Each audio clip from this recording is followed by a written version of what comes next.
Bonus debentures, debentures आपको पता ही होगा, वो डेब्ट सिक्योरिटी होती है। एक तरीके से कंपनी को जब लोन चाहिए होता है तो कंपनी डिबेंचर्स दे देती है आपको फॉर सम प्राइस। तो बोनस डिबेंचर्स होते हैं जब कंपनीज ये डिबेंचर्स अपने शेयर होल्डर्स को ऐसा बोनस देती है, मतलब फ्री ऑफ कॉस्ट देती है तो ये रेगुलर डिबेंचर्स की तरह, पर इसमें किसी भी शेयर होल्डर को कोई पैसा देने की जरूरत नहीं है। अब बोनस डिबेंचर्स कंपनी कब यूज करती है? जब कंपनी ने अच्छा खासा प्रॉफिट कमा लिया और वो अपने शेयर होल्डर्स को रिवॉर्ड करना चाहती है। अब कहीं ना कहीं शेयर होल्डर्स को रिवॉर्ड कर रही है, डिबेंचर्स दे रही है, लेकिन डिबेंचर अल्टीमेटली होता तो एक तरीके से लोन ही है ना, तो उससे कंपनी की कैपिटल भी बढ़ती है।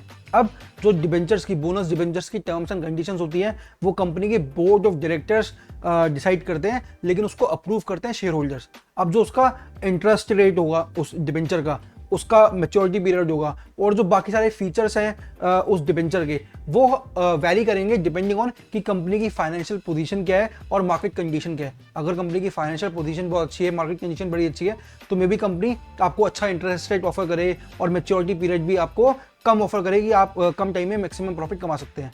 नाउ इन्वेस्टर को और ट्रेडर को बहुत केयरफुली एनालाइज करना जरूरी है कि जो बोनस डिबेंचर्स है वो एक्चुअल में कंपनी ने एक्चुअल में प्रॉफिट हुआ है, एक्चुअल में कंपनी रिवॉर्ड कर रही है, या फिर कंपनी एक तरीके से अपनी एक पॉजिटिव इमेज क्रिएट करना चाह रही है और इसलिए कंपनी ने बोनस डिबेंचर्स इशू करे हैं। क्योंकि बहुत बार होता है कि कंपनी की एक इमेज नेगेटिव जा रही है तो कंपनी एक तरीके से हल्का सा लॉस लेके बोनस डिबेंचर्स इशू कर देती है कि हाँ भाई मार्केट में लगेगा कि कंपनी अच्छा परफॉर्म कर रही है, बट कहानी कुछ और ही होती है।